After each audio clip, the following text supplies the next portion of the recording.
Muito bem, hoje nós vamos falar sobre um tema muito importante, muito lembrado, buscado,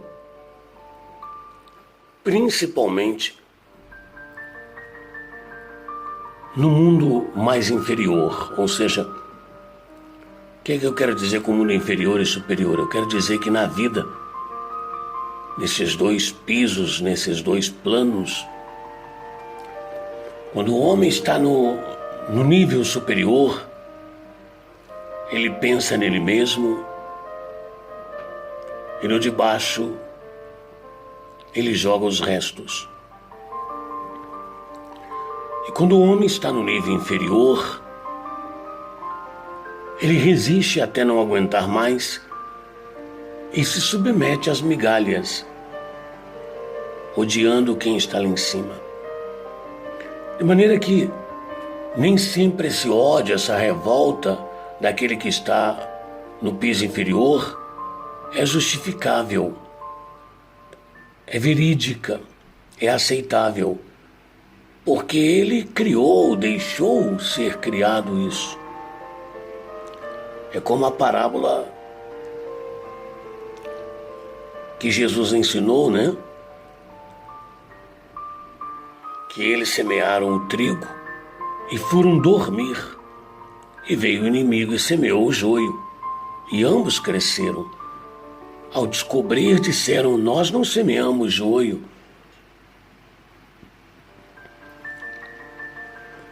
Juntamente com o trigo, só o trigo. E o dono disse: pois é, mas vocês dormiram, cochilaram, vacilaram e vieram e plantaram junto o joio para crescer. E aí alguém disse: se o senhor quiser, nós arrancamos o joio.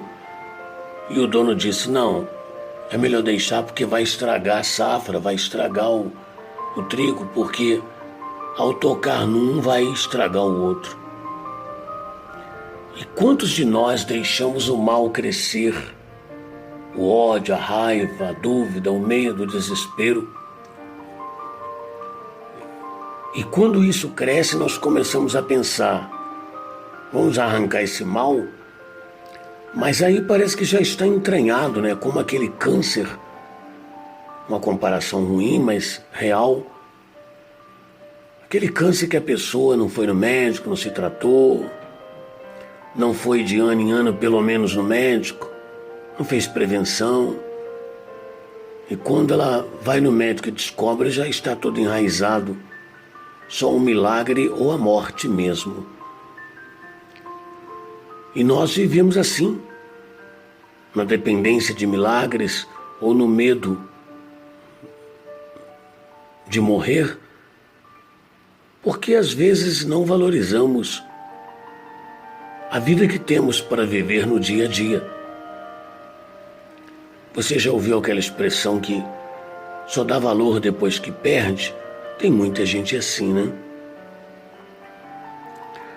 E nós estamos falando de igualdade. A nossa Constituição, as nossas leis, os chamados Tratado dos Direitos Humanos. Os direitos humanos é universal, né? O DHU, ele diz que todos são iguais perante a lei. É bonito ouvir isso, né? Todo mundo é igual perante a lei.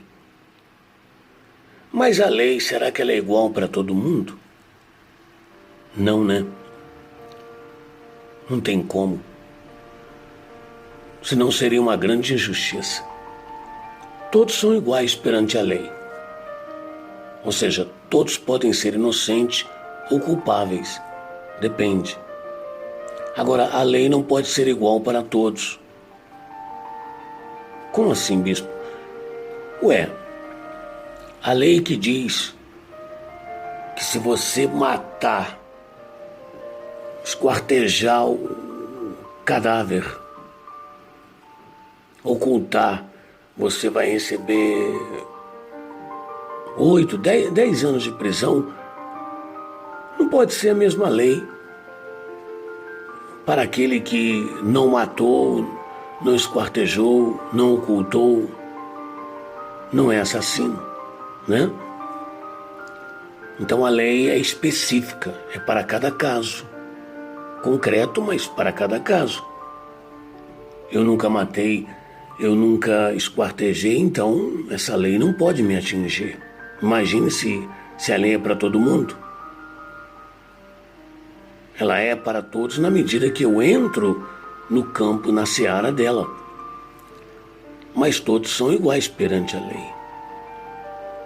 Até que prova o contrário, todos têm a presunção da inocência e no Brasil essa presunção se estende até a terceira instância, ou seja, o sujeito esperneia, mesmo comprovadamente culpável, ele vai buscando recurso, até ver se alguém lá pensa diferente e resolve. Estando ele preso e quase sempre em liberdade.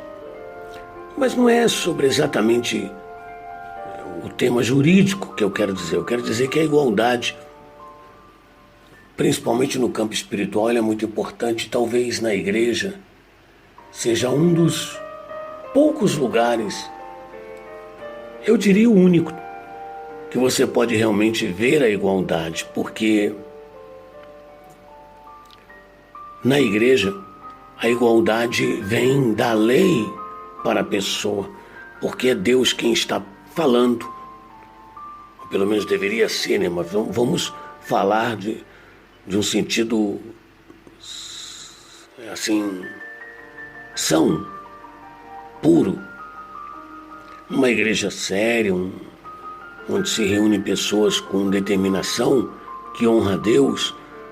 Ali, quando o pastor, o pregador está transmitindo uma palavra, considera-se que é Deus falando para todos, de uma maneira geral, preto, branco, amarelo, e vale para todos. A salvação, as proibições, as recomendações, é para todos.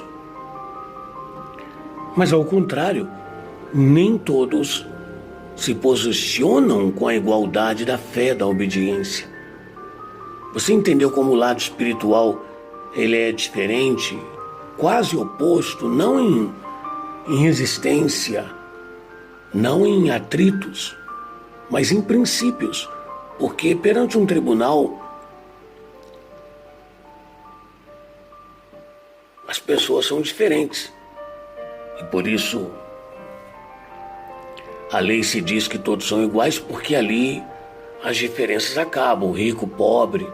Agora é claro que tem as influências, porque é ser humano, o juiz está ali, ele dá uma sentença. Sentença é o sentimento, é o sentir do juiz.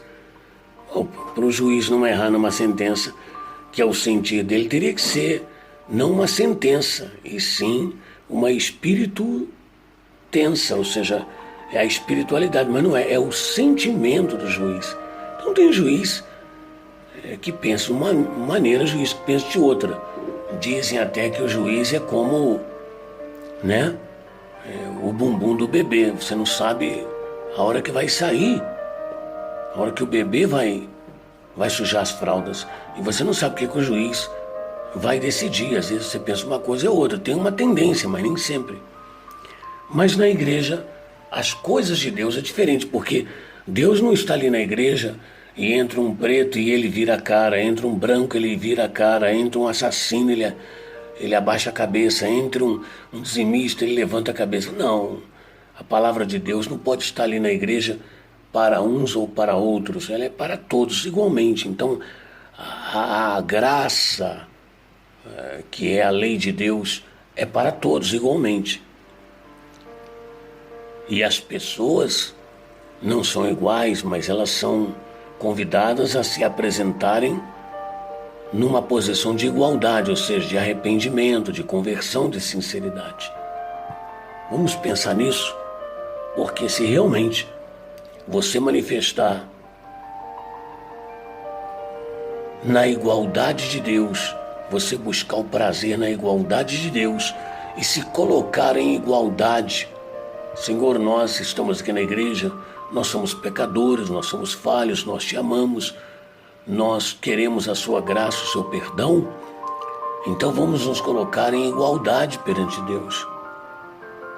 E Deus, quando sentenciar, eu sou Deus, o único, e quero que vocês me amem, me sigam, então Ele está dizendo, eu quero que todos me amem, me sigam e para que todos tenham salvação. Ele não está dizendo para o dizimista, para o bonito, para o feio, para o alto, para o baixo. Ele está falando para todos. A igualdade, tanto das ovelhas para com o pastor e do pastor para com as ovelhas.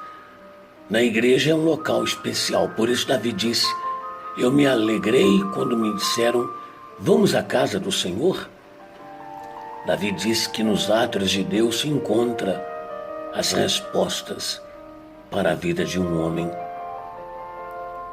Eu não estou falando placa de igreja, que de repente você vai falar, mas igreja assim, assada, cozida, mal passada. Não, estou falando lugar onde se reúne para adorar a Deus.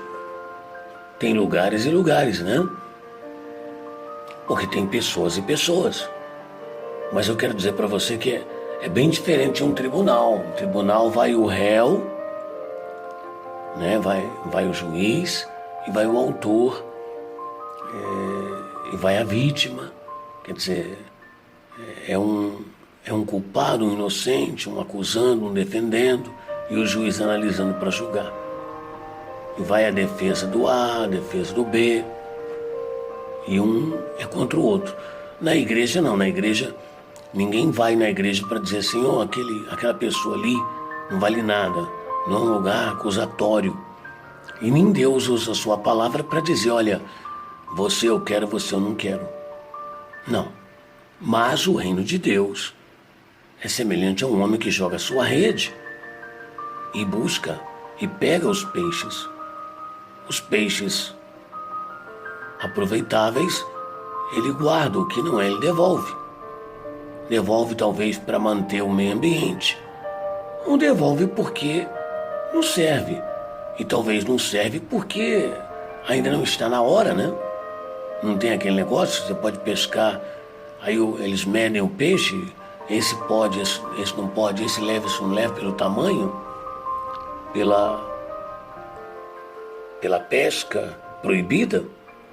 Então, na igreja Deus não vai dizer, olha, na pregação, você João eu quero, você Maria não, você Joaquim eu estou enjoado. Não, Deus chama todos para viver a graça e o amor dele. É um local diferente. Se você não conhece a igreja, eu o convido a conhecer. E se você conhece, espero que você dê valor ao estar e ser parte da casa de Deus, da obra de Deus, de uma igreja que pertence a Deus de verdade. Deus te abençoe.